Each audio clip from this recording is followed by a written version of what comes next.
Welcome to planning your best garden ever.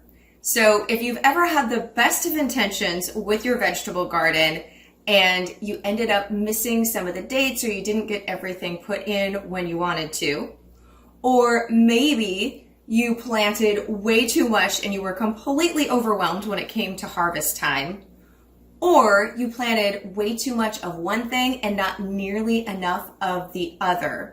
If any of these scenarios fit you, or maybe you've never done a very big vegetable garden before and you're really excited to put one in, no matter if you've been an experienced gardener, had some flops in the past, or you're brand new, then this 5-day video series challenge is going to help you out immensely so that you have exactly what you and your family need from your vegetable garden, that you are putting in crops that are going to grow well and is customized for your growing climate, and you're going to come away with a step-by-step plan of action to make sure that you get it all done without any of the overwhelm. So welcome. I am so excited that you are here with me, and I have got free worksheets and charts that are going to help you do all of this, lay out all the steps for you. So make sure that you go and sign up and grab them at melissaknorris.com/mybestgarden.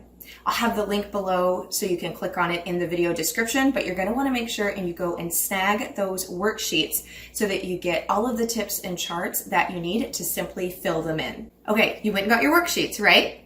Great. So we're going to move into step 1 of planning your garden. Now, just doing this little bit of planning is going to make all the difference in your garden and for the whole year when it comes to growing your own food. And that is knowing what your family is using and cooking, which sounds super basic and simple. But when it comes to your vegetables and your fruit, this is something that as you grow, maybe you change cooking habits, maybe you have children who are getting older and they're eating more, or their taste has changed and now they like foods that they didn't used to. Or on the flip side, maybe you used to have a whole bunch of kids at home and your kids have gotten older and have moved out and you don't need to put up as much food. Whatever the scenario may be, it's critical that you are actually planting and growing the foods that your family likes and uses in your daily cooking, because it doesn't make, talk with my hands and knock it over.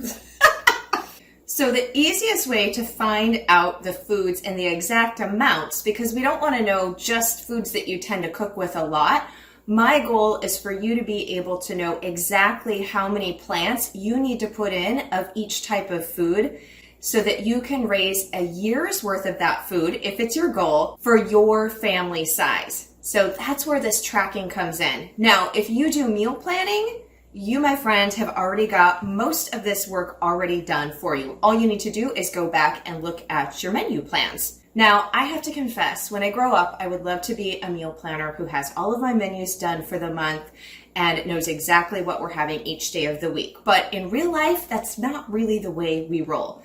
I usually will have a couple of days planned out, and it's usually in my head. It's not even written down. But don't worry, if you're like me and you're not a good paper meal planner, this is still really easy to do. So over the next couple of weeks, all you're going to do is you're going to write down the vegetables and the fruit that you're using when you're cooking your family's meals. Another way to do this is if you have your grocery receipts and that's food that you're purchasing, keep track of the produce that you're purchasing. Now, ideally, you would do this for 4 weeks so that you have a really true average of what you're using in a month, but you can even do this with up to just a couple of weeks or even 1 week if you know that you routinely buy pretty much the same things. It's going to give you a good overview. So you're going to track, obviously, your vegetables and your fruit. We're not keeping track of other staples or meat because this is specifically for our garden. But you're going to track what those are and how much that you're using, and then you're just going to times it out for a month. So if you do a whole month, that's great. Then you're going to times that out by 12 so you know how much you would need of that for a year for your family.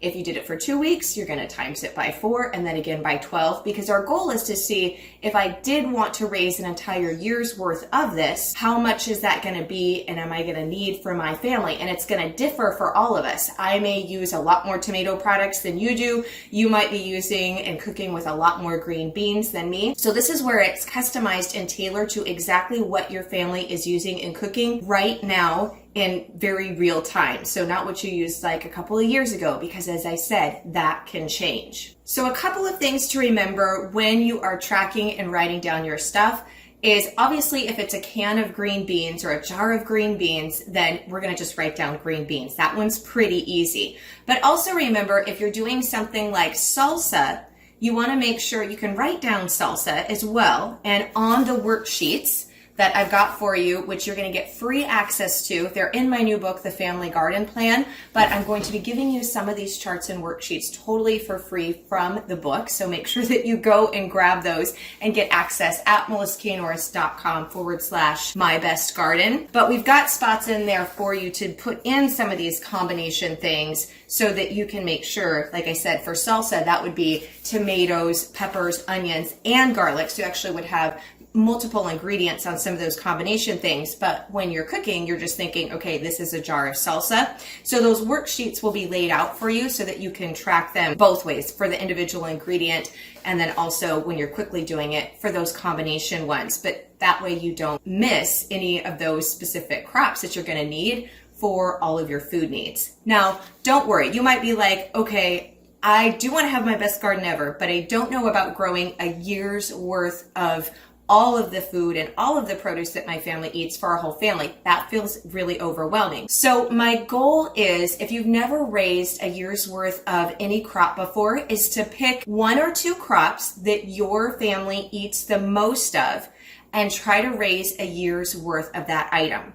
Now, if you've already been raising a couple of things, or you're like, we already do quite a bit of our own and raise enough that I never have to buy it from the store, then great. Then look at and add in the next thing where maybe you run out partway through the year and you don't have enough to quite take you through a whole year. So this is going to look different for every single person based upon how much you've already been doing and your experience. And this way, every single year, you're increasing without overwhelming your stuff and adding more items in. So right now, we're just identifying the foods that your family is eating and cooking. And tomorrow's video, you're going to want to make sure that you don't miss day 2. We're going to be talking more about identifying from that list the crops that are going to grow in your area based upon your climate and with ease, because there's some crops that aren't going to grow very well for you, and I don't want you to waste your times with them. We want to focus on the things that you're going to give you the biggest harvest